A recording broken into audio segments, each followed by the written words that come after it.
Hi there. Welcome to Cbus Creatives Live. I'm Nikki Swift, and this is Michael Watson, Columbus, Ohio comic book artist. Cbus Creatives Live is a local live streaming feed for Facebook, YouTube, and Twitter. Yeah, Periscope. And I interview local artists, and we talk about our art. And first, let's talk about how we met.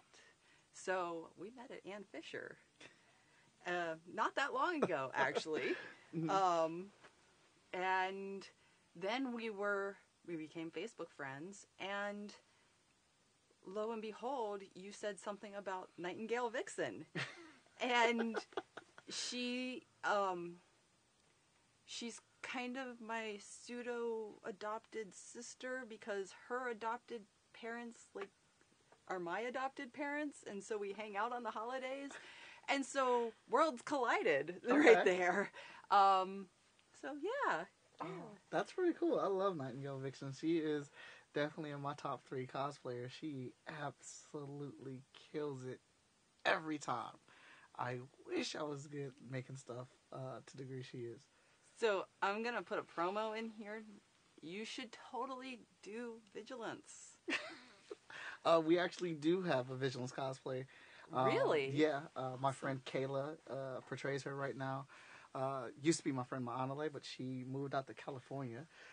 So we're trying to get some more characters. Marcy actually made the costume for us. She did a bang-out job on it. And Marcy also plays our other character, Ironsmith, for cosplay. So trying to get some more. I've been trying to get at Vixen. She's super, super busy, though. So I'm reaching out. I do want to do a cosplay with you, with one of my characters. But I know you're super busy. Amazing, yeah. So I kind of skipped around. So how did you end up in Columbus, and how did you become an artist? Oh, I became an artist because as far back as I can remember, I used to sit in front of the TV drawing Voltron. That's the first thing that I remember drawing. Every time it comes on, I just sit out there drawing lions. I made little books with the lions and used to read it in front of my 3rd grade class. And that's how I got started drawing and whatnot. But I came down to Columbus for college.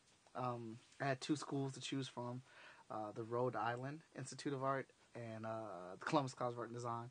And I really wanted to go out to Rhode Island because I wanted to get out of Ohio.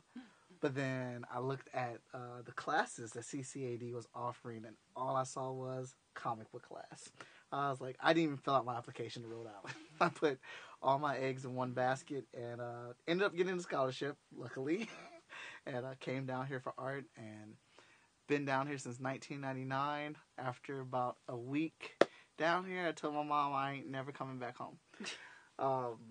The city is just, the comic book community and the geekdom and the artery down here is just ridiculous. There's a good art community in Cleveland, but back in the day, back when I was there, it was more grown. It was more like fine arts. It was more car design, and that just wasn't the thing that I was into. Awesome. And when you say down here, you mean you came from Cleveland? Yes. So, all right. So let's see. So when and why did you create Freestyle? Because that's your comic. Yes, that is my comic company. I'd have to say Freestyle probably has existed since I've been in high school.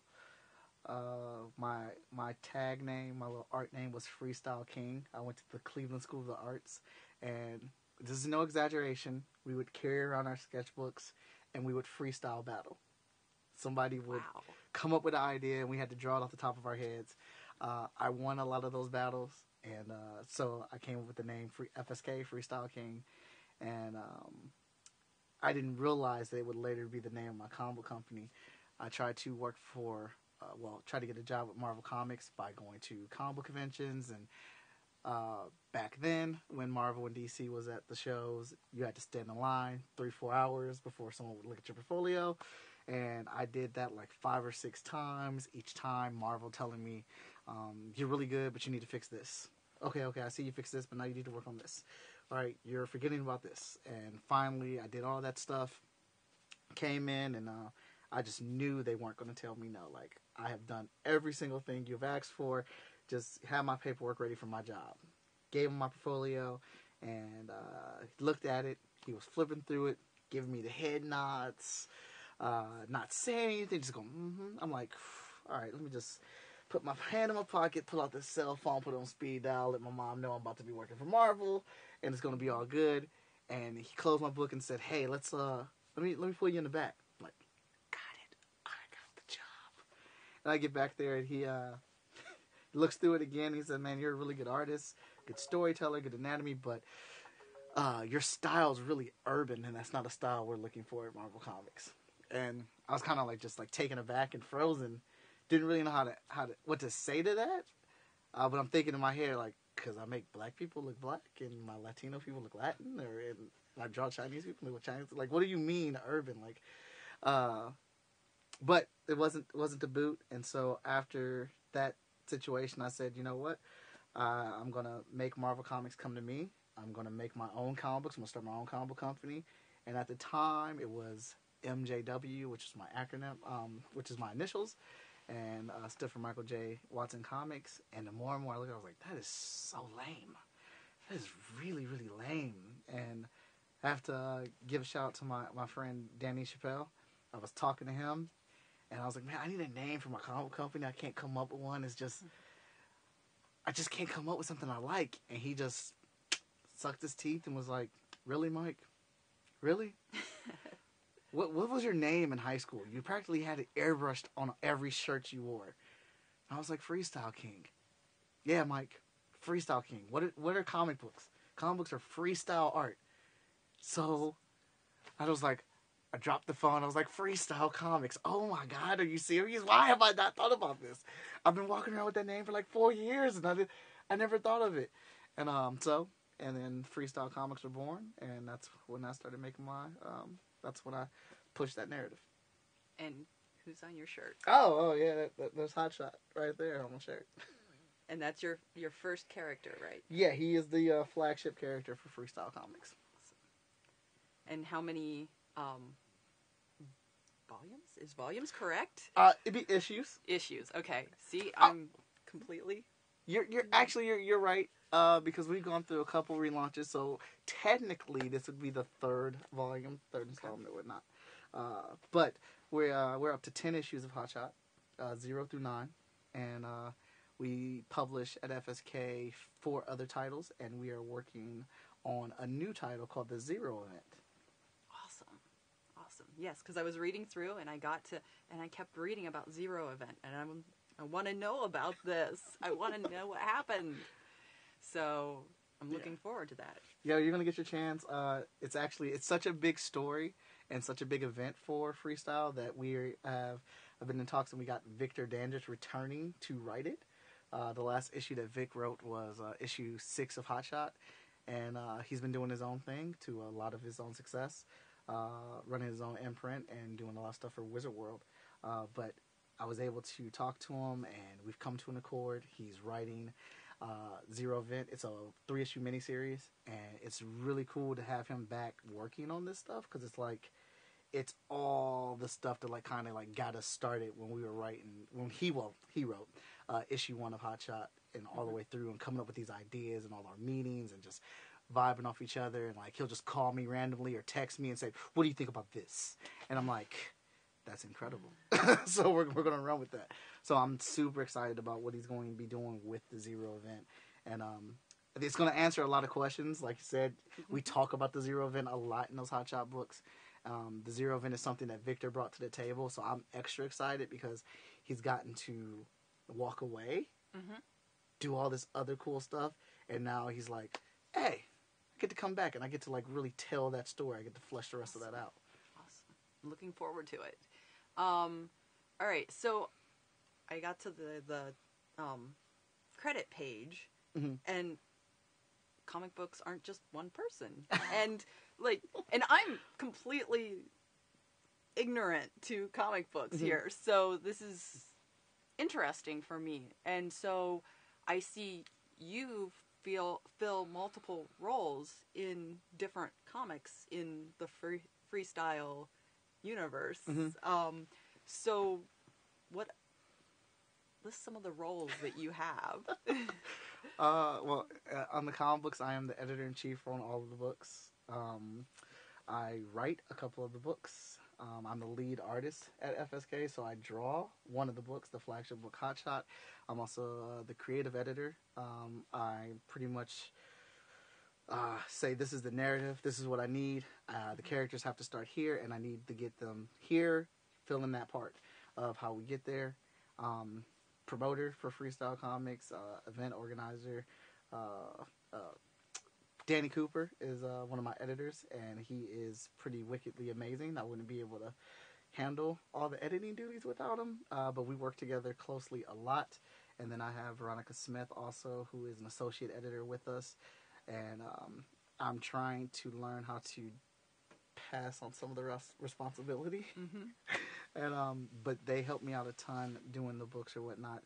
So I am normally on a Facebook chat or phone call or Skype video with them a lot during the week. And so I saw the term liner, Mm-hmm. and then I saw the term colorist. So and inker, I think, was Mm-hmm. one of the.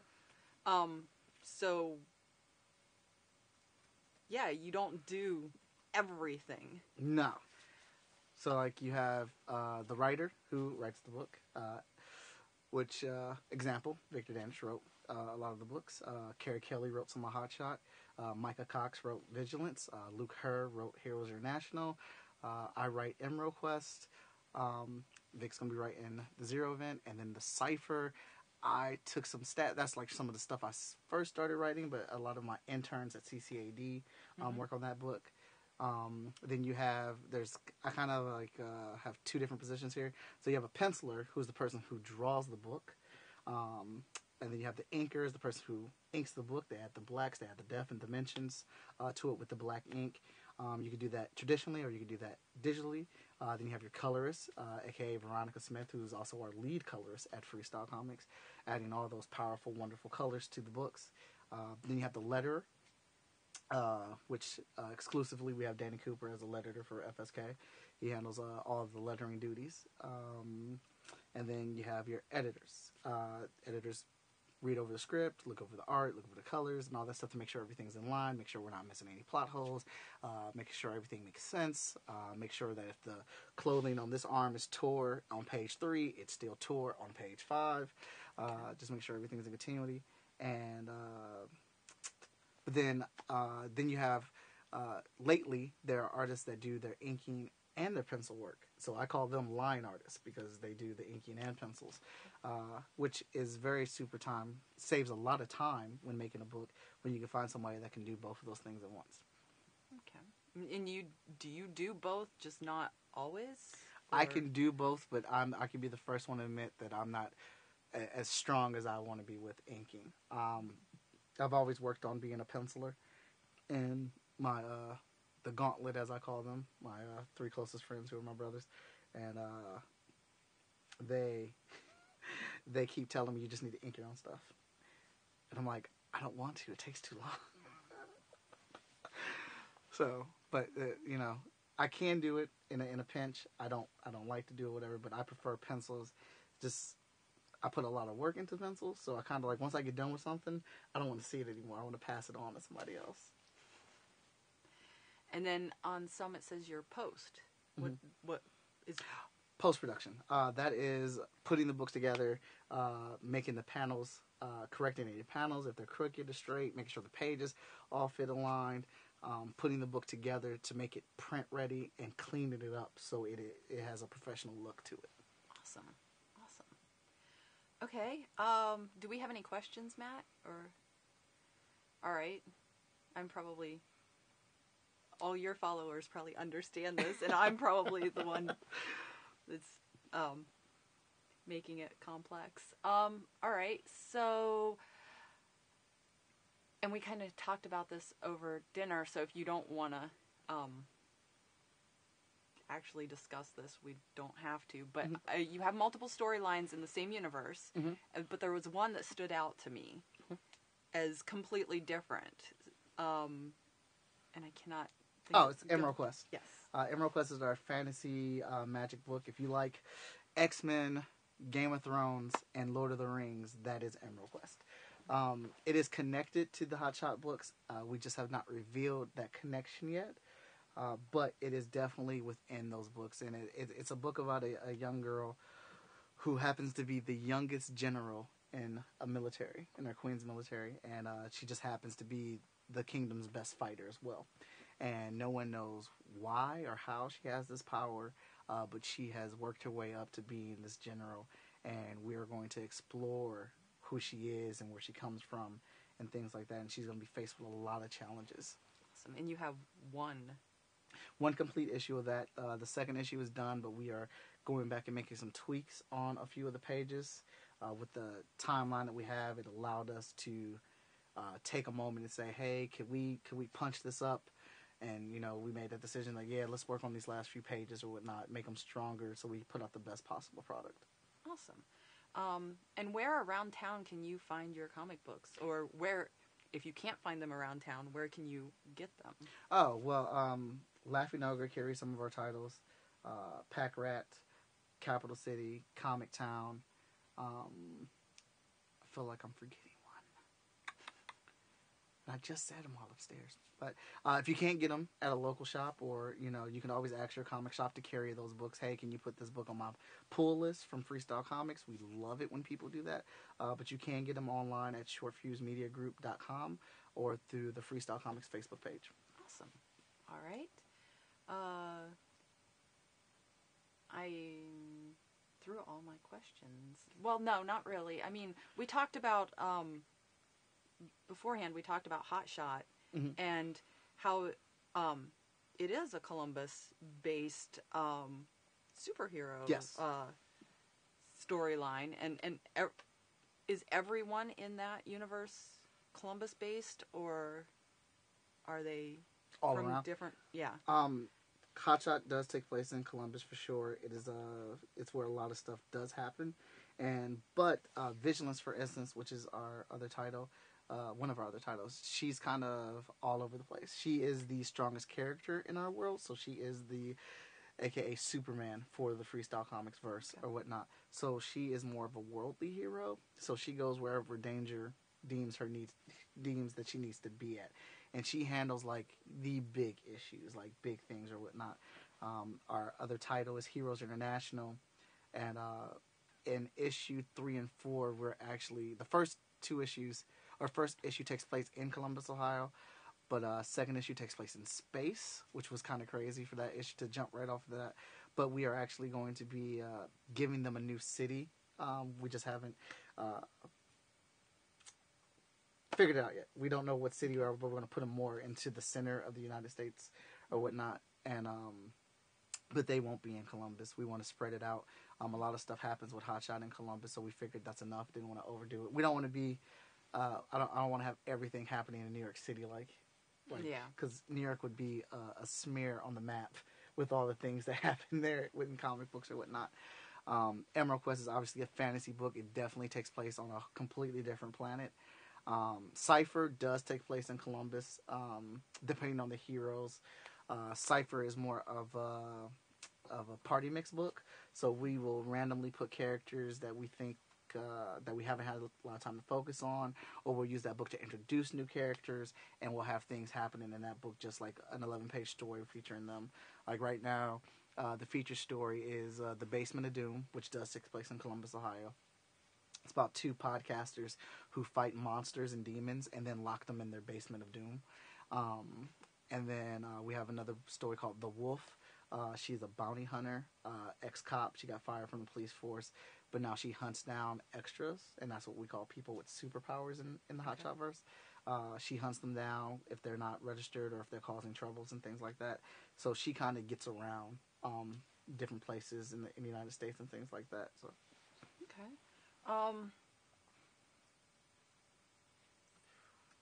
Right. I totally lost what I was thinking.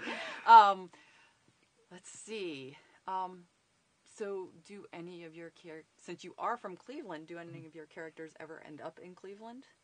Yes, the Hotshot book starts in Cleveland or whatever, for Mike. Mike is the main character in there, and he is from Cleveland. And just like me, I moved down here to Columbus. So he has that same journey. The book's based off of me. Our next, the Zero event, will have a significant portion that takes place in Cleveland. The next story arc that's going to be happening in Hotshot happens in Cleveland. We have some backflash issues and things like that. So I touch base on it. That's one of my selling points. I say it's a story that takes place in Cleveland and Columbus because that's where I'm from and that's where I currently live. Awesome. Right. I know we talked about previously during dinner. We talked about Hotshot being from Columbus, but I don't think the draw for me was explicitly him being from Columbus. I like that I recognize things, but I think that's a bonus, not the only draw. Okay. And I just really loved your character development. Thank you. He's just a really likable character, and within the first, the first one, I was wanting to read more. And wanting to read more. So I'm actually looking forward to getting more into the universe because I only got through 6 of them. So I am excited to encounter what you have 3 from Vigilance? Is that what you said? Yes, 3 issues from Vigilance. And so I am excited about that. But yeah, so people not from Columbus, I don't think that, I think the characters are still really, really engageable. So if you can get a copy, do. It's worth it. Thank you, I appreciate that.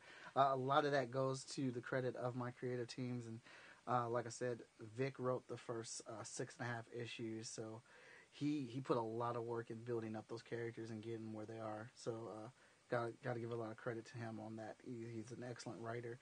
So hopefully we are continuing to take Hotshot to the same places, try to keep that same rhythm going with the character development. I'm a big Robert Kirkman fan. I love Invincible. It's one of my favorite comic books. So I also try to model the storytelling and stuff off of his style of storytelling. So we want to try to keep the pace and the character development. We feel those are very important elements, and that makes me happy that that's something that's shined out. We worked very hard on that, but I can't take full credit for it. Well, I mean, you put the whole team together, so it is partially you. Somebody's got to do it, but all right. I am totally forgetting something, and you just reminded me. So, inspirations. Oh, inspirations. Tons of them.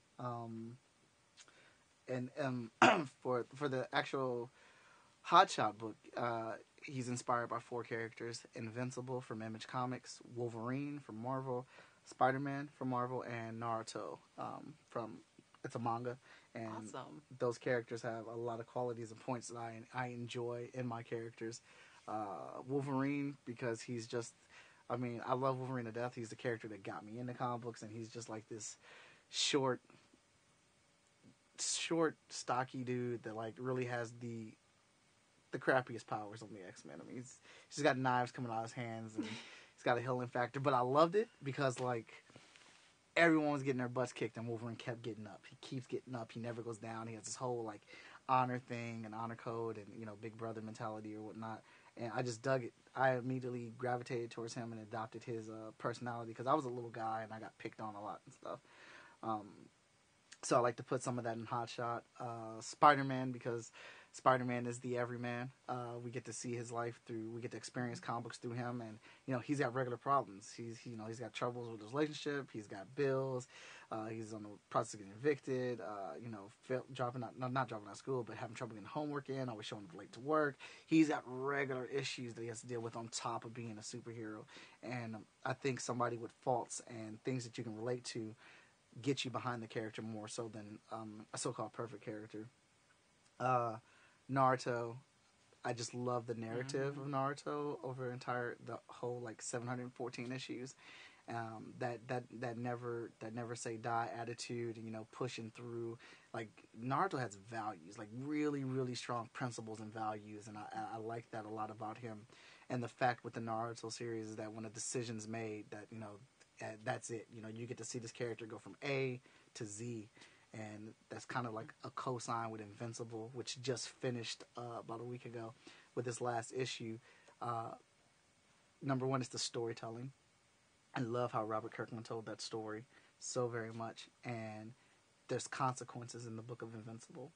And, he didn't try to run away from any of that stuff, didn't try to do a rebirth or a legacy on it or recount the issues. He just, I did this is what it is, and now how do you work your way around that or from it moving forward? And you literally get to watch this superhero grow up from a teenager to see this character have a family and how he deals with that. Like it reminds me of something Jay-Z said in an interview. Like, I can't rap about the same things I rapped about when I was 20. Like, I'm almost 40 years old now. I have to, I'm making music about something else. And that's what Invincible does. It grows, the hero aspect of it grows, and it makes you even explore, like, what kind of hero can you be in a world? Is like being a hero black and white, or is there a bunch of gray area? And, that's something I never got to experience from any of the comic book, but Invincible, with them really exploring that stuff. So those are the influences for it as far as coming up with that character and what inspires me to make that book or whatnot. But Adam Kubert, Oliver Coipel, Joe Mad, Babs. There's so many different artists. Adam Hughes, that I just love, that inspire me to draw the books or whatnot. I'm actually really surprised that you brought up Naruto because, we were in love with that when you were still having to download it through .to-bio, right? And yeah, but we were watching the anime, because we are huge anime fans. Right. It's funny that didn't necessarily for me translate into comic books. I just didn't, unfortunately, get into them in the same way. And when you're buying something like Naruto, you have to learn how to read all over again in a way, because you're reading in reverse if you're buying something that is legitimately Japanese and they're not flipping it for you. And so there is this awkwardness of, am I reading this right? This doesn't feel right. Because I think we did buy one Shonen Jump. And so, but our experience with Naruto is the anime. Yeah. And I grew really attached to that character. I love him. He is just such an engageable character, and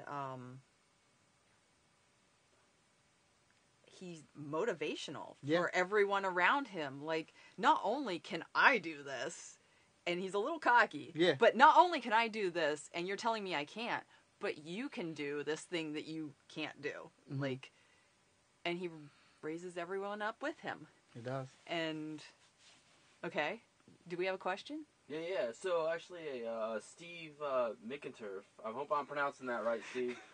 So, at first he says, like, he's got to get your autograph, right? And then he's asking, like, how, where and how do you come up with your stories, concepts, characters, however you want to go around talking about that? Number one, that guy already has my autograph on all the 2D projects I turned into him at CCAD. But how do I come up with my story concepts? That's a really good question. That's super complicated. Because it's so many different ways, but I will give you an example of one I just came up with. All right, so on Facebook, my friendiversary came up with my mom. And I'm like, friendiversary? That's my mom. Life-iversary, right? And I was like, wait, that's not on that day. First time I met my mom would be on my birthday, so that's when that would pop off. So yeah, it'd be then. Then I was like, no, wait, the first person I met was the doctor, not my mom. I met the doctor, so that would be me and the doctor's anniversary. And I was like, what if I did meet the doctor? What if the doctor knew what he birthed out of my mom? Like, he made this comic book artist. How cool would that be if I found that doctor and I was like, oh my God, hey, guess what? I'm a comic book artist. Aren't you proud? And then all of a sudden he'd be like, no, that's a crappy job. Why would you ever do that? Aww. And then I was like, so then what if he had the powers to return me back to a baby and start my life over? And I was like, oh my God, that's a new villain. So I'll make a doctor who keeps track of the babies that he births or whatnot. And if he's ever disappointed in them, he'll find them, return them back to a baby, and then give them to a whole another family to give them a start over, because he doesn't want the world to be filled with douches. He wants the world to be filled with people that provide and bring something to the table. And then I was like, all right, that's my new villain. All right, now I just got to flesh out a couple things. And so that's one of my process. Like, it will be random things that I can just look at. So there you go. You forgot one of your inspirations. Yeah. Facebook. Yeah.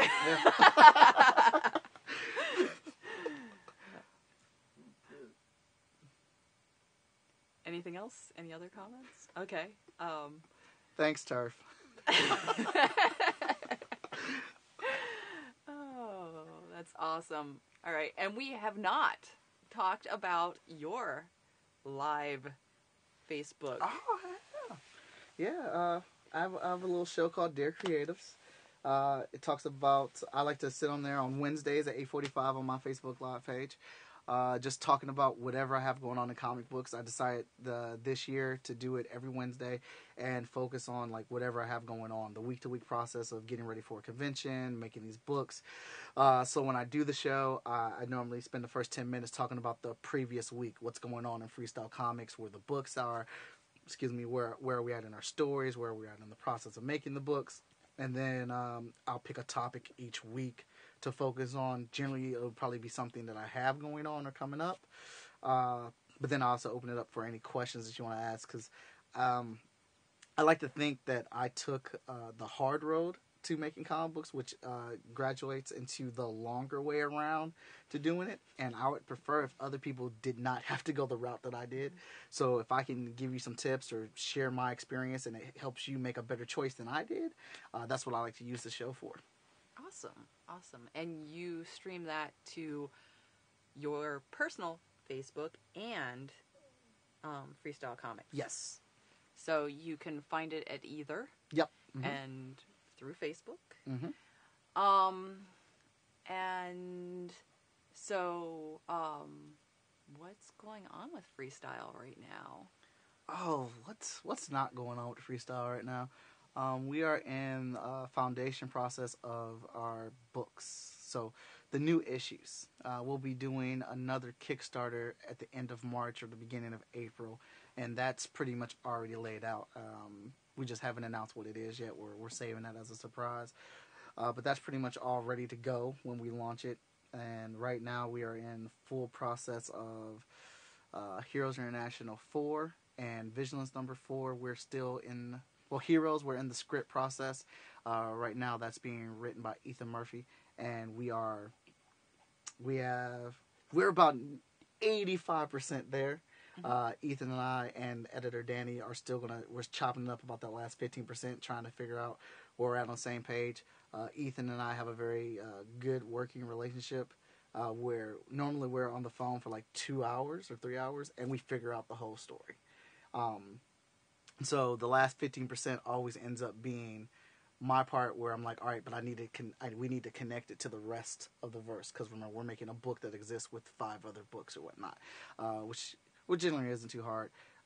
Then Vigilance number 4, right now we're in the outline process of it. Vigilance has gone through a lot of changes. It's had a different artist on it every single issue.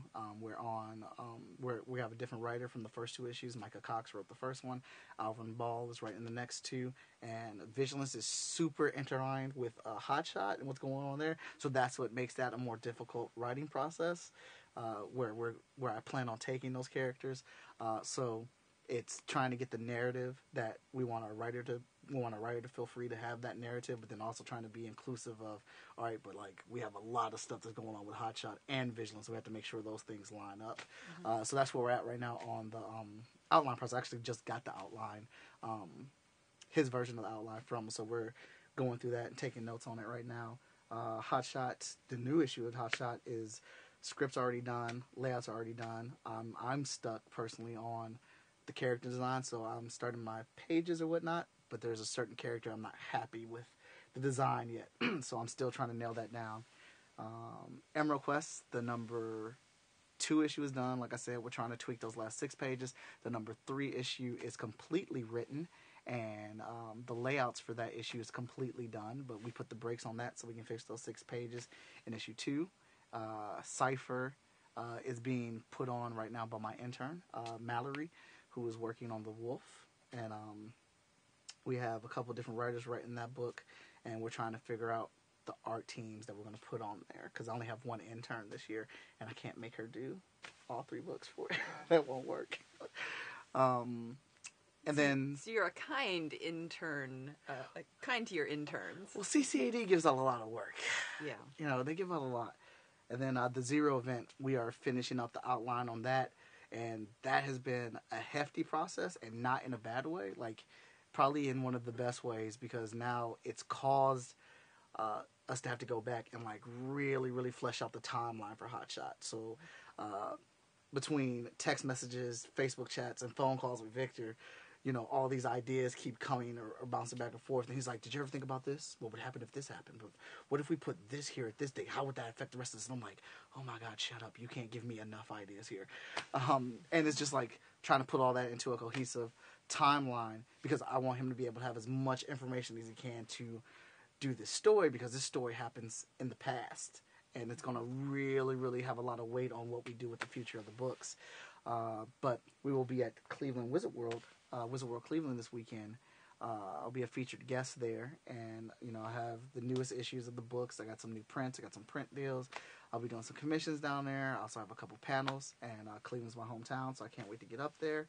And Freestyle will be hosting a video game release party at GameStop on March 26th for Far Cry 5 that we're looking forward to doing. We'll have laser tag there with the recoil guns. If anybody's got a recoil gun, come join us. We're ready to fire off.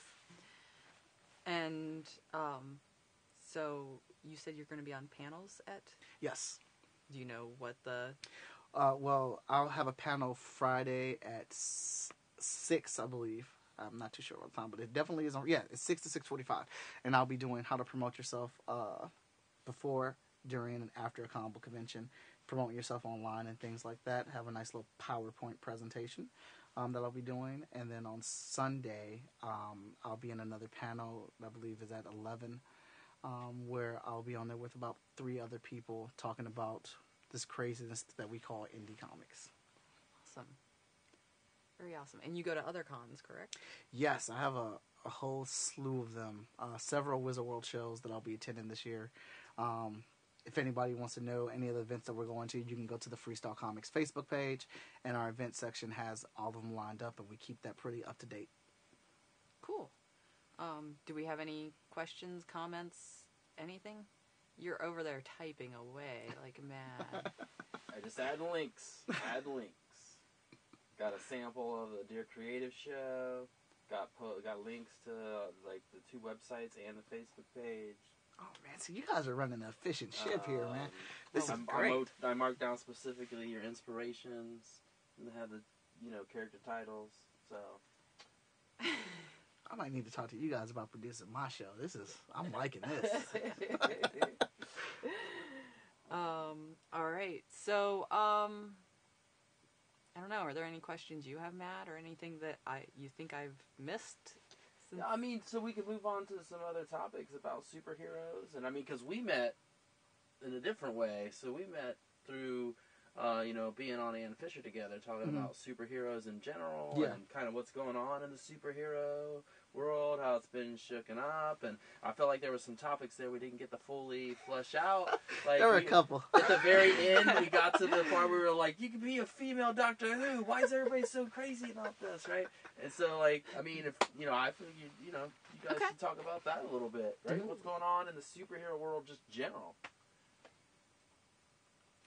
Well, Marvel needs to stop rebooting their books. All right, they're doing another reboot, and I mean it's fine. I get it. It's fine. It would not, but like, it just looks like the stuff that they're rebooting to is just like the same old thing that everyone complained about that they were doing to begin with, and was like, why are you doing all this diversity? Bring back all the old stuff, and now they're bringing back all the old stuff. I'm like, seriously? I mean, how many times can I see Thor, Captain America, and Iron Man on the Avengers? There's another Avengers book, and then there's only 2 females on it.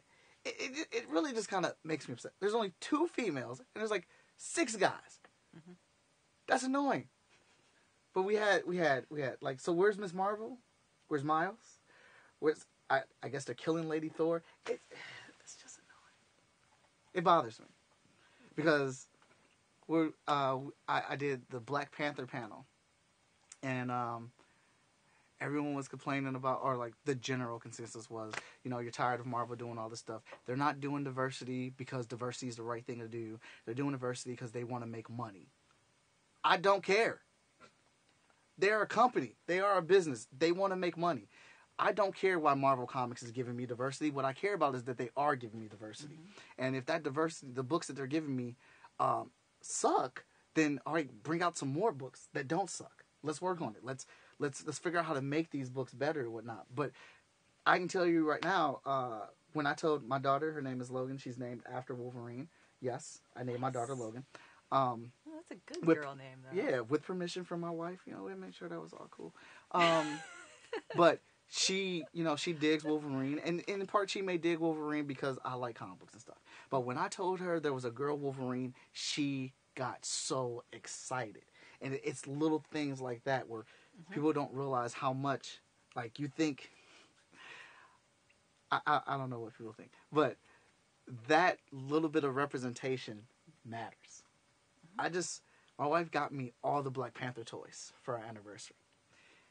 And I have them up there with the rest of my toys. You don't know how cool it is to have those brown characters up there with the rest of my characters. T'Challa, I don't even have his mask on. He's just sitting out there, boom, so you can see him. They just look really good. Because we don't have a lot of that. And it may seem minuscule or, petty or little or whatnot, but, like, that stuff matters. Like, I made a point so my kids could see that. And I actually thought they were good characters. Yes. Because we went to the movies to see it on Monday night. And we actually thought they were really good characters, really strong characters. And I actually preferred...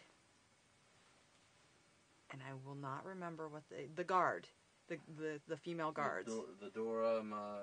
I pronounce it wrong every time. Yeah, but the personal guard of Dora Black Cat, something like that. Yeah, Yeah. And I actually like them better than the single female that is Wonder Woman. Like, they gave us Wonder Woman, and Wonder Woman, there was something not it's okay. quite You could right say it. There was something not quite right. I don't even know what it was. Look. But I actually liked them better because they were strong female characters. You know why you like them better? I'll tell you why you like them better. Because they were never told what to do. They never asked for permission. They were seen as equals. They were treated on the same level. And they didn't fall in love with somebody and, all of a sudden get this amazing power source. I can't stand that Wonder Woman movie. Don't get me wrong. Now, I get it. It is wonderful to see a female up there to be as powerful as Wonder Woman and be taken seriously and be in a positive light. And the No Man's Land scene is incredible. Watching her hand it to everybody in that movie, awesome. But that is not the Wonder Woman movie you sold me. She is constantly asking for permission in that movie. Mm-hmm. And she is constantly asking a man for permission in that movie. Her inspiration, her power source, it should have been her aunt. The woman who has done everything for her, snuck and trained her against her mother's wishes, made her the woman that she is today. But no, what inspires her? Fall in love with the first dude she meets like this is another episode of Frozen. And now she gets all this power. it just made me so mad because like that's not. And I could have the wrong interpretation, but that's not the Wonder Woman that I know in the comic books or cartoons. Like the Justice League cartoons show her so strong and not dependent on anything. I really didn't want, and this is me as a guy saying, I didn't want any male influence on the movie. Like I didn't want a guy to be a part of her narrative. I want I'm looking for a female character. I don't want her to be superior or inferior. I want her to be equal. I want to be on the level of the men in the movie. Like, that's what we need. We don't want, or we don't need to be better. Better doesn't get you anywhere, in my opinion. Better gets you another hierarchy that doesn't help anything. Another reversal or change of roles, or just makes men not want to see that or not react to it properly. Equal. I just didn't want her to be dependent on a man. That was my main thing. Like, I don't want her to.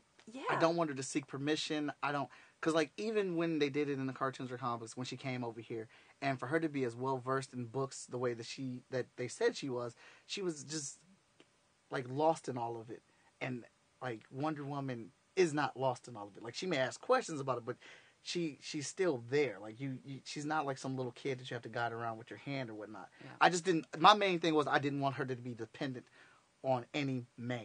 Yeah, I know men are going to be in the story and whatever, but I wanted her to stand on her own 2 feet and like be powerful on her own. So what really lost it for me is that when at the end of the movie and she's holding, like she's trying to access this power, and it's like the love of this man that she just met, and and she had relations with on the second night, unlocks all this power, and It's like, come on, man, like seriously. No, Wonder Woman's strong. Like, Wonder Woman can beat Superman not because she's stronger than Superman, because she's a better fighter than Superman. She's got more of a killer instinct than Superman does. She takes Superman down all the time because she's better at fighting than him. And she's just the go-to person in the books. I didn't feel like she was the go-to person in this. But, like, if you look at the Black Panther women, all of them are the go-to characters in this movie. They're awesome. They kick ass, and they don't have to, like... It doesn't matter that there isn't a man there while they're kicking ass. Like that doesn't matter. I sat through Wonder Woman going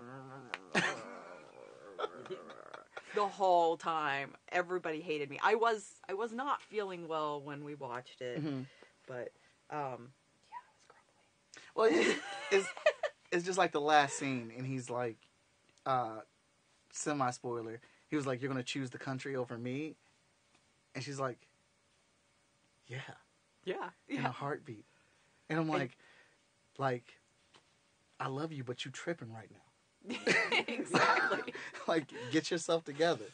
Do you see what's going on? I mean, they were completely taken seriously. There was if there was any doubts with the women in this movie, it was because you weren't from this country. And you will quickly learn. Because they'll put you in your place. Like, and just constantly, they are on the same level. They're never treated below here. And Shuri was the dopest. Now, she was definitely put above. Even in the Marvel comic book prequel book, they say she's the smartest character in the Marvel universe. So right now, they're telling you she's smarter than Tony Stark, flat out. Like, we've built up Tony Stark for all these movies and stuff, but we're telling you right now, T'Challa's little sister's smarter than him. Look at everything that she can do. And, like, look at all the stuff that she does do. Like, T'Challa really can't do anything without a woman. Yeah. I mean, if you really look at that, like, he can't function without one of the... If it's not from his mother to his sister to his God. I really liked that because it was a reversal of... But the whole movie was a reversal, right? Yeah. So, we have the... I'm going to say it. We have the token white character. And it didn't... Come on, people. It didn't hurt to have a token white character. It was actually really nice. I actually don't think he was a token white character. Because he brought something to the table with the way he portrayed the character and whatnot. But he was put in the position of what other in other movies what a person of color would have been in another movie. Exactly. And he wasn't allowed to move or do anything without their say and without their guidance, which I thought was cool. I don't know if everybody caught that. I like that. But they did it with a flair of humor. Worked. Yeah. It worked. And so, yes, I really, really latched on to this movie. I really liked it. I thought it was great, and I thought it was a great step forward. Oh, absolutely. Killmonger and Claw are easily my two favorite villains in the Marvel Cinematic Universe. And I tell you this, I'm not even really a Black Panther fan. I don't read the comic books. I really only dig him when he's in the crossovers. And to come here in a blank slate and watch this movie and enjoy it as much as I did, that's really good. But Marvel Studios is really good for doing that, for making you care about characters that you wouldn't give 2 cents on in a book. But Claw and Killmonger, wow, they were amazing. Well, and I'm going to out myself. I have slept through most of the Avengers movies. I don't know. I can't latch onto it in the way that I latched onto Black Panther. There was something different there, and something worth, and maybe it's the message at the end where we need to stop killing each other, we need to stop fighting. But I thought it wasn't destroying a city for absolutely no reason, just to destroy it again or destroy another one, or to show off all the CGI technology that we've developed in the 6 months since we showed you the last one. It's actually pretty simple. It's just the fact that you've never seen a movie like Black Panther. One of my buddies I work with at Short Fuse Media, Ramel, put it pretty on the nose. Black Panther is the first superhero film, black superhero film, and anything else before it has just been a superhero movie with a black lead in it. You're seeing all positive images of people of color. You're seeing women being taken seriously. You're seeing women being put in a position of power. You're seeing good, valued family structure. You're seeing black males seen in a positive, powerful, wealthy role. Like, just tons of things that you don't see in one movie, they explored and put in there. So now, not only is he a king, not only is his kingdom unconquered, not only is his kingdom the wealthiest kingdom in the world and the most advanced kingdom in the world, but he's in charge of it. He loves his mama. He still seeks her for reference. He's got a great relationship with his sister and his ex-girlfriend. They're still cool. They're still cool, and the most powerful warriors in the country are the women. So it's a whole lump of a bunch of stuff that you just haven't seen on a regular, and I'm not going to say it's non-existent, but you just don't see on a regular basis. There was something. The one concern that I had as we were sitting there, I'm like, oh God, it's black on black violence. Is this promoting black on black violence? And I think the scene where, and I cannot remember names in movies, and I'm. Who is it? The bad guy, Killmonger.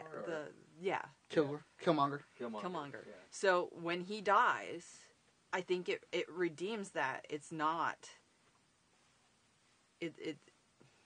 I think that the way that the king handles it. I watched a video that you posted, and that's what changed. Like, it was a guy unpacking it, and I don't remember what the video exactly was, but the way he talked about the king being so good and powerful, and I think he didn't want to fight, and they set that up from the start. He didn't want to be a warrior necessarily. And so I think that the way it ends and the fact that he is willing to save Killmonger's life is what redeems it. Like, he's not mad at him. Well, I'm sure he is, but he's not. I mean, he's I've talked about this a lot with my friends. So I want to back up to the black on black violence type of thing. There was a post on Facebook where somebody said, "How long are we going to be comfortable with Killmonger killing black women in this movie?" And I'm like, well, I think, and if I'm wrong, I'm wrong. I think you're missing the point. They're not they're seen as warriors. So Yeah. if he did not kill them or fight them full on, it would have been disrespectful to them. Mm-hmm. That's kind of like that line that they have totally erased in this movie as a representation of Wakanda, is that the men and women are on the same level. Mm-hmm. The same level. There's completely total equal opportunity there. So for him not to fight them full tilt would have been disrespectful and have been like, so you're not taking me seriously. And he would have been totally messed up for that. Right. Don't take her seriously. She's going to stab you. Right. We're warriors, and we are the ones chosen to protect our king for a reason. And also, we're in the country of Wakanda, and this is like our first viewing of it, or our first experience with it, or whatnot. So, it's a story about inner turmoil with the issues that they have to deal with, because they don't deal with anything out here. So I really didn't get that. I just followed the narrative that they told, that Ryan Coogler wanted to tell with his team, and I thought it was great or whatnot. But the way Killmonger took his own life and what he says at the end of it, dang, I'm sorry, spoiler, I am so sorry. Mm-hmm. But you're right, like what he said does it gives it so much more weight. Mm-hmm. Killmonger says a lot of things that a lot of us romanticize with, that we like, and we're like, oh my goodness, he's got a point. He's got a point. But then you have to also remember, he does a lot of messed up stuff in that movie too. Like he is a villain, but as a lot of people complain with the Marvel Studio movies, is that we don't get good villains. Well, now you have a good villain, but he's not the good guy. Like, right. Like he's not the good way. Like he's not an anti-hero. He's not the good guy anyway. He's still a bad guy, but some of the best villains that we truly enjoy are villains that can prove a point. That, they're right in what they're saying. They're just doing it the wrong way. They're going down the wrong path. And that's what Killmonger did. Like, he's covering up everything that he's doing with this whole, like, you're letting all these people outside suffer. You're sitting up here real comfy. But look at all these, you let the slave trade happen. You didn't interfere, and you could have stopped it. And like, Wakanda sucks. Yeah, you're right, Killmonger. But then, he chokes up an old lady because she didn't want to do what he said the first time. Like, you're breaking traditions here. So, at some point, I guess you have to let go and let the narrative take its course. Right. Yeah. But I think with our society the way it is, there is that, oh God, we can't have that representation of black on black violence. And I think the redemption fixes it. Mm-hmm. Yeah, I mean, when we're in a world where people can get high schoolers are running for their life in Florida, and now, but like a week later, everybody's calling, oh my gosh, crisis actors, they're being scripted. Like, anybody will find a way to poke a hole in anything. And I think when we both left that film, we were like, we love this film. This is an amazing film. The ending message where he comes out and is like, we're going to all work together. Right, and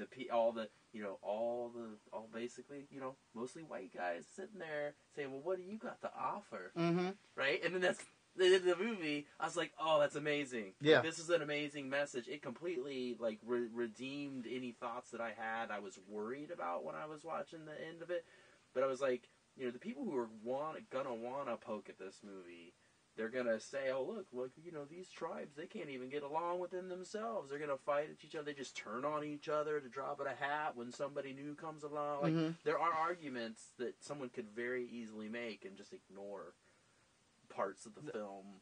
Right? And that's what we were concerned about, like, being people who, like, write about film and talk about film a lot. It's like, okay, how could someone really twist this movie for their own agendas? Yeah, right? See, that's a problem you're going to run into with any film. Anybody can twist anything and with their own agenda, and whether it's solid or weak sauce, it's going to happen with anything that you do. Especially with Black Panther coming out, there are going to be those people that find the negative lines in it and pull on it. What just so happens with this is that the vast majority of people have enjoyed Black Panther and think it's amazing. It's breaking records. Yeah. I mean, mad. Kevin Feige, the head of Marvel Studios himself, said it's the best film that Marvel Studios has produced. And if Ryan Coogler wants to come back to direct the sequel, it's his. I've never heard Kevin Feige say that about any other film for Marvel. He's produced them all. Never has he come out and said that. I mean, Black Panther is a really good film. My only issue is it's minuscule. It's just with the two villains that we're spoiler. If you're listening, block out, like, go away now. Turn off the... Hold your ears. Yeah, hold your ears. So, like, my only issue with it is that they just killed two awesome villains. I enjoyed Claw way more than I thought I was going to enjoy Claw. And Killmonger was great. He went down really quickly, too. Like, yeah. They introduce him, and he's gone. Mm-hmm. But, I mean, the time we have with him is fantastic. Like, I wasn't expecting him to give us that much in that little time. And then Michael B. Jordan, you know, we're back. All right. So we're done with that now. You can unplug your ears now. But Michael B. Jordan, like, his lines, his delivery, his swagger, the way he carried himself, and you know everything. He just nailed it. And again, I love Killmonger as a villain. Like I said, one of my favorites now. But he's still the bad guy. Like, he still has bad blood in him. And I get it because, you know, you look at Killmonger and you're like, he has a lot to be upset about. Mm-hmm. You took my dad from me. Mm-hmm. You banished us. No one came for me. You left me there. You're sitting up here super... I mean, he says it. Y'all comfy up in here. Mm-hmm. I mean, he flat out says it. Like, while the rest of the world is suffering, y'all sitting up here like this. Look at y'all city. Mm-hmm. Look where I grew up from. And then when you really, like, go back and look at it, like, think about how Killmonger had to grow up. Where he was at. How many friends did he lose? How many bad things happened in that neighborhood while he was growing up after his dad died? Like, how much of that weighed on him? And we haven't read the comics, so we don't know, but we were questioning, who's his mother? Mm-hmm. Where's his mother? Is his mother already gone? Does he have a mother? Is that part of the story? Because they don't give that to you. No, they don't. They don't. So, I mean, all around, I think it was a good job. It's definitely in my top 3, and right out the door, out the gate, I put it as my number 1 Marvel movie, and I got some flack for it. I don't care. I'll come back to it in a couple more days. I'm gonna go see it again for the 3rd time, or whatnot. You know, I'll have a more ingrained opinion of it, like where it falls on my 1 out of 18 or not. But initial reaction, it was just that good. Like, the movie was just that good. Like, coming out of it, like, I had no issues with it. I was never taken out of the narrative. I never questioned anything while I was watching it. There was no nitpicking. I buckled in. He took me from point A, took me to point Z, and I was there the whole time. See, I'm coming from film studies. I watch and I, in my mind, destroy. Mm-hmm. So I'm just like, what? And the ride was worth it. There wasn't anything except for that moment of doubt where I was like, is this okay based on what our society is going through? Is this violence okay? Mm-hmm. But, you know, in comparison to all the other Marvel movies, the violence wasn't that much. Right. They weren't destroying everything and blowing everything up. Mm-hmm. It was actually, and it was hand-to-hand combat. It wasn't guns. No. It was actual physical fighting. Yeah. I mean, I'm an emotional film watcher, and so I was I have another show we do on Sunday mornings, and someone was asking me about it, and I said I'm excited to see how this film connects with an entire audience. Mm-hmm. That's what I want to know. I want to know, is everybody going to start laughing? Is everybody going to start crying? Like, is there something happen? Is it going to grab all kinds of people? Because that's the power of a movie that nothing else can do, right? Is it can grab a bunch of people and make them feel the same way at the same time, which is amazing. And I was laughing, I was following the ride, and when we get to the end, and like he says he bought the building, where I was just like, I lost it. I was like, I started blubbering and stuff. I was just like, man, this is good. This is good stuff. And I mean, it does something. It grabs you inside, and it makes you feel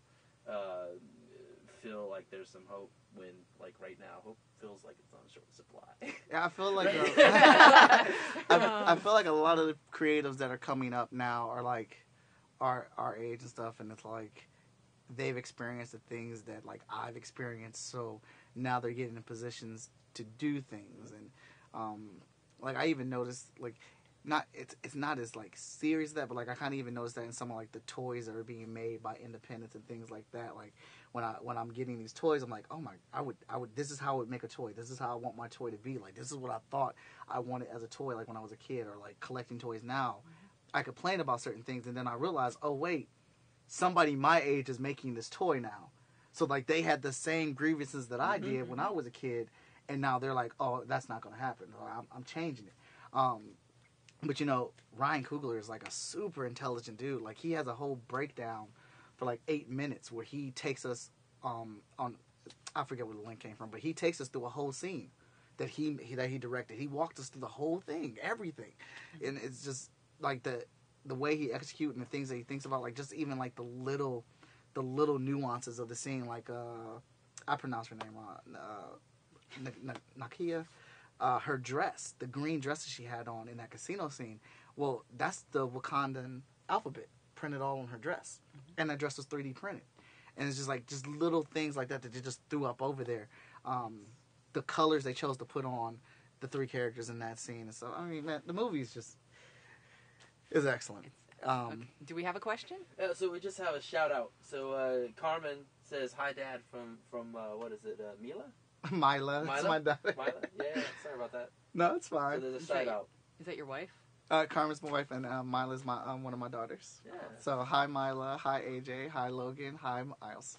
Wow, you got a big family. Yeah, we got a little Power Ranger squad. Nice. That's awesome. Nice. That's good. Cool.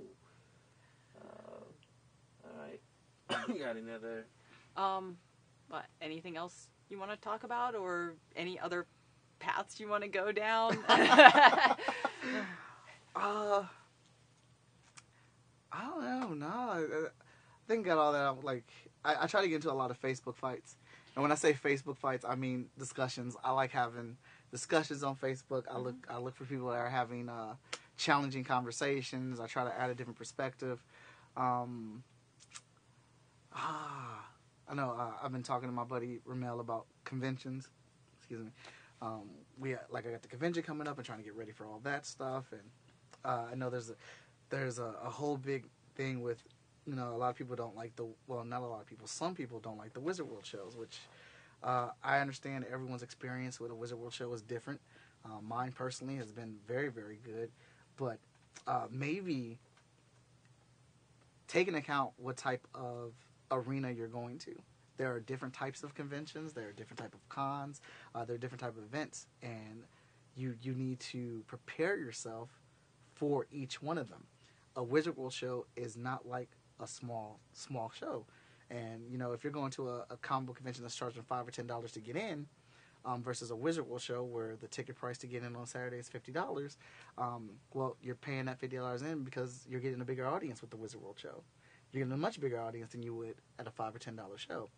That's not to say neither audience is better than the other one, but it's a different venue. And you basically need to have a toolbox where you can pull out a set of tools for each event. You need to be ready for those different type of events. And that comes from going to these shows and you know, learning how to work a comic book convention. And that's just something that's been on me, and I want to say out there to anybody that's listening, like, be ready. Like, you have to prep. You have to look up. Like, just going to a Comic-Con, like, you can't just go to a Comic-Con and expect to be successful. These things take work. They take study. Like, you have to figure out, like, when I'm going to a Wizard World show, I have my comic books that I self-publish up on my table, but I also have a print wall behind me of mainstream characters and my characters to catch people's eyes, to help draw attention over to me, but then I'm talking to them about the comic books as well. And that generally works for me. And if it doesn't work for me, I have panels that I go to. It is super easy to get a panel at Wizard. All you have to do is go to the link. They have a link on their website where they're asking who wants to do panels or not. Put together your panel, send the pitch to Wizard World, and if it's a good pitch, you can do a panel at Wizard World. And guess what? Awesome. That's your platform to speak with a large audience. It's on you to promote it, though, to let people know, hey, I'm going to be in this panel room at this time. You come down to Wizard World, be there. And, you know, let people know while you're at the show, come to my panel, like, listen to me talk. And there's a platform for you to speak on your stuff. I've used that plenty of times to help sell my books. by getting people to go into that. But then, the smaller shows are more comic book and art focused, so I rearrange my set of tools, and then I arrange it for that. The Black Panther event that I just did with Creative Control Fest and Black Nerd Problems, I took my tools and all right, I'm going to a Black Panther event at Gateway. It's an arts films festival, theater rather, so I should have some original Black Panther art. I should have some Black Panther pieces or some people of color pieces from characters and my comic books, because I am a creator of color. So I should have that stuff there. Guess what? I killed. Had a great time at the show. Sold a lot of stuff. You gotta know your arena. You can't, I've been going to comic book conventions for 10 years, and there's only one time I can fault a show for me not making money. If I didn't make money at a show, I always look back on myself and say, what did I do? What didn't I do versus what did I do? What is my product that I'm selling? How does my product look versus what somebody else is selling? If Joe Blow over here is killing it in the prints, and I'm looking at my prints, what's the difference between his prints and mine? I go over there and look. What's he going to say? Get away from me? Would you tell a young comic book artist who hasn't created a lot of content but wants to start exploring cons to go to one and just look at the lay of the land? Yes. You don't want, some of these cons, like New York Comic Con and San Diego Comic, they're expensive ventures. You need to start going to shows in your city, or, get some of your friends together and go out to, a bigger, Wizard World, example, does, 12 shows a year or whatnot. Go to that show. Of course, go to that show and get your geek on and have fun and see what that show's about. But take your notes while you're walking the floor. Go through Artist Alley. See what's being sold in Artist Alley. I trust and believe there are comic book creators in Artist Alley. I don't know where this myth that Wizard does not have comic book creators in Artist Alley, but they do. They have comic book creators. They have animators. They have people from Disney there. It is Artist Alley for a reason. But go there, get the lay of the land, see what sells, ask people questions. My setup, I stole that. I've stole that from several other artists. And then every time I see something new, I even go over to them hey man, I love your setup. I'm taking it. All right? I really like that. Next time you see me, I'm probably going to have my setup like that. Because you learn and figure out more better ways to put your stuff on display or whatnot, or how to carry your stuff. Nobody cares about that stuff. The creative community is a helpful bunch. I have not really ran up to somebody that says that has not, when I asked them questions about what they're doing, said, no, trade secret, I'm not telling you. I have not found that person yet. Some artists do that, but maybe in the there are some artists that if you ask them about how something about their art, there's I'll tell you this much and then I'm gonna stop there because all this right here, I'm not gonna tell you that because then you'll figure it out and then you'll take it. And there are a lot of artists out there that they created some really cool stuff, right? And they came up with a really awesome process for doing something. And then they loved talking about it, right? Yeah. And then here, 20 years later, everybody does it, and they're basically in a poorhouse because nobody cares about what they did anymore, right? Because they created this cool thing, and it's what they love to do because they gave it to everybody else, and now everybody just does it. I'll tell you why that won't happen to me. Yeah. Because everybody's not me. Yeah, there you go. Well, I try very much so to stand out from the crowd and, be enthusiastic and have a ton of energy and, be a genuine person. Everyone that has come up and asked me for help, I have told them I've answered whatever question they've had. No hard bars. For what? There was nobody answering my questions when I was going to comic shows. Man, I'm glad I can't remember his name. But I wish I could. It was a comic book artist who used to draw Wolverine, and I absolutely loved it. I loved the way this guy drew. And I went up to him. It was right before the show started and whatnot. Plenty of time before the show started. And his wife comes up, and all of a sudden she becomes the bodyguard. And she blocks me out before I can get there. And it's he's busy. I'm oh, okay, completely understand. I just really wanted to tell him how much I appreciated him and, how much of an inspiration he is to me in doing my craft. That's all I wanted to say. He's busy. You can come back at the time when, his line opens and he has people sitting there. I was oh, okay. Is he going to talk to me or are you going to talk to me? Well, he doesn't have any time to have any conversation. He's just going to be doing his art and I'll be taking everything. So why is he at the show? People people want artists at comic conventions for that interaction. That is the point of a comic convention. not for you to sit there with your head down and not acknowledge anybody. And he was standing right there while his wife was telling me all this, and I'm like, dude, like, I'm a fan. I got a table here. I just want to tell you how much I appreciate you. Like, that is important. Mm-hmm. But, you know, what do I know? Maybe he gets tired of people saying that stuff, and, you know, it got on his nerves or whatnot. But I thought that was real crappy. So I made it a solemn vow myself that if someone comes up and asks me for help or asks me a question or wants to know about what I'm doing and how I'm doing it, I'm going to answer that question because I didn't have a lot of people around doing this for me. Me and my friends, or my friends and I, we had to figure it out on our own. Mm-hmm. Like, I went to CCAD and I love the school. I love the school so much. I would never take my experience back from there. But I went to that school at a comic book class, and I didn't realize that I should have been going to comic book conventions, submitting a portfolio, and sending work off to comic book shops or comic book companies. And I was going to a comic book class.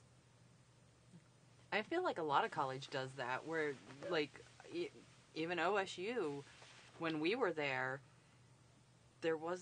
nothing was transparent. Like, what are my chances of getting a job in film studies? What am I supposed to pursue here with just a bachelor's, you know? Right. Like, it's like, you got to find somebody to open that door and be willing to talk to you about it. And it's not that easy to find because people can be guarded.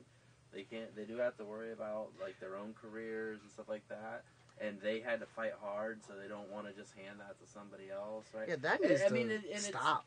It's hard. I mean, you would hope that people, you know, would be that giving of themselves, but, you know, it can be a real tricky road to just constantly, like, you know, I'm just gonna always just give all my stuff out there for everybody. We're also in a world where, you know, like, people are guarded. Yeah. And I mean, I just think it's the kind of economy that we live in. It's, you know, we live in a capitalist environment where, you know, the majority of the people who have the money aren't most of us. Right. And so when we're doing something we love and we're successful at it, you know, some people are just like, okay, I don't want anyone to take this away from me because it could be taken away from me. And then other people are like, you know, hey, I'm just going to keep doing what I love.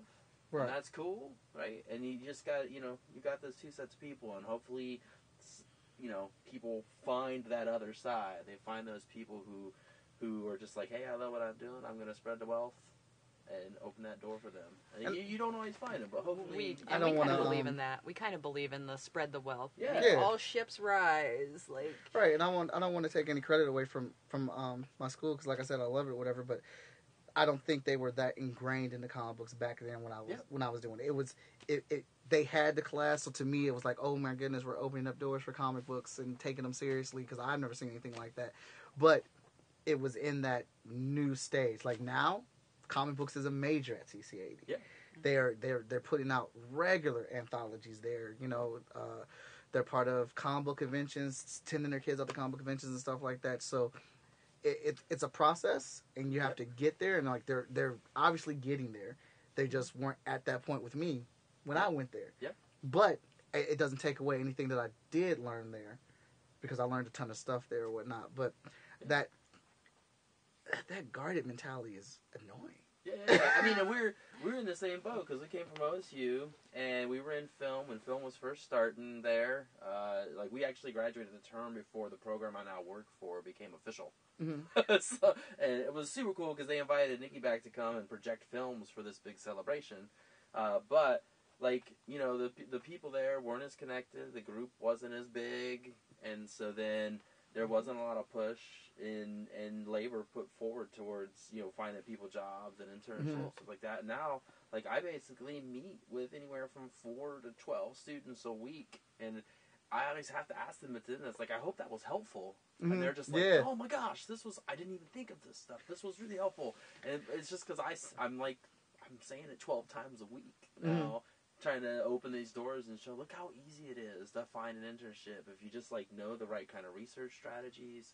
If you don't just, like, dial it in. Don't just go to entertainmentcareers.com. I'm sure this exists in the comic book world, right? Where there's, like, there's a few things out there that, like, a lot of people know about, where you go, like, hey, you could send in your books for here or whatever, or send your art here, and, like, you're diamond in a rough, basically. Right. But there's there has to be other outlets, and like you're talking about, go to cons, go to places, meet some people, network. Like that's another outlet for you, and people don't even think about it. Like someone has to kind of open that door for you and say, hey, look, if you just go and you talk to some people and you be cool, they'll be cool Things back, happen, yeah. right? right. So yeah. Well, and I think also one reason you might be so driven is because that major wasn't necessarily there. Mm-hmm. Where, like, and I see that in OSU students, when film wasn't at OSU, they're kind of scrappy. They can figure out how to duct tape something together to make it work. Mm-hmm. Whereas if you're handed the best camera in the entire world, are you going to think that you need duct tape to make it work? Yeah. That's a valid point. We That's have a friends point. that went to good film schools, and they made great films in NYU, places like that, right? And they made a few films while they were there, and then now they don't ever make anything, ever, right? And we went to OSU before a program existed. We had to build whatever we want. So we've already had this conversation about our studio being kind of a hodgepodge or whatever. It's like, because we're completely self-taught. We've learned all this stuff on our own, and like by meeting other people, learn what they do, building a community, right? So we had a really good comment. I don't know if you know Malcolm Wright. Yeah. He's watching on. He said creative communities are strongest when they lift each other up. We should all want to help bring our art forms to the next level. That's kind of the purpose of this show, is so that, like, I can talk to other artists, and I'm really horrible. I'm like the shy person that hides in the corner and doesn't want to talk to people, and I only open up when I get to know someone. And so then when I have to go and talk to someone important or say something to someone, I can't find the words, and I get all like in my head. And so I got a grant from GCAC for this streaming box, and I was like, I'm going to learn how to talk about my artwork, and then I'm going to grow this. It's not just going to be once that I have this show and I'm done with it. I'm going to grow it into something, and maybe it'll be I threw out multiple possibilities, like maybe I'll create characters, and I haven't figured that one out yet, and I'll interview people, like, and at first it was going to be other filmmakers, but I've found that there are a lot of artists that I wanted to talk to other artists and not just be filmmakers only, and I'm starting to find a voice finally and not get totally in my head and lost for words. But this is not only helping me, but I feel like it's helping other artists, not only when they engage and talk to us through they're seeing you talk about your work and they engage with that, but then you get to talk about your work for an hour and 20 minutes or however long you can talk about it, and you get to talk about your inspirations, and I definitely learn from that, and then I feel like a couple of my artist friends that typically watch have taken something away from that, and so I feel like this is a way where we can utilize Facebook to grow. Yeah. So I kind of went down a little rabbit hole there, sorry. But yeah, definitely. Like, we should all be supporting each other and not like, well, I have this thing over here and I'm not going to help you because it's mine. Right. Mm-hmm. So, were there any other comments or questions, or? No, that's what we got. That's what we got for now. Yeah, we're at what is it? Hour and 25 minutes. So I think we should wrap this up. yeah. Michael has kids at home.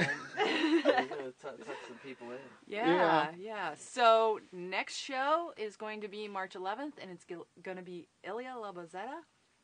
And she just had her first art show doing music. She has been writing composing her own tracks, and so we'll talk about that. It did happen on Friday, and so I'm hoping that she has another show, or we can talk about other ways to encounter her art. And she is 17 years old. So yeah, young artist. Yeah. It's her very first ever art show that she's organized.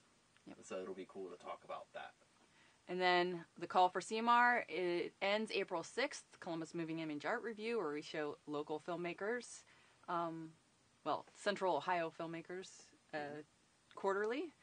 And then the show will be April 20th. And then our next live stream will be next Sunday, March 4th at 11:30, and it's Tea Time with Matt, and he has picked a tea from Shanghai. So, and I would like to thank Michael Watson for joining me tonight. Thank you. I appreciate having me. I always enjoy being on a platform to be able to speak. Awesome. And make sure you catch Dear Cbus Creative or Columbus Creative. Dear Creatives. Dear Creatives. Mm-hmm. I couldn't read that. So Dear Creative. Yeah. This Wednesday, 8:45. This Wednesday, 8:45. Mm-hmm. Yes, yes. Get me out of that. It's my handwriting. Spiral. It's the cameraman's fault here. Everybody watching. Well, my handwriting kind of goes up and is way too small to be read there. Well, it's like I was like belly level trying to write that, and if you've ever like standing and trying to write belly level, like it's really hard to hold. How do you hold the pen? Like it's right at that spot. Yeah, and again, I would like to thank the Greater Columbus Arts Council for this grant to create this, and Nicolette Cinematographics, which is my production company, which supplies me with gear to do this. So, all right, and see you next time. Bye.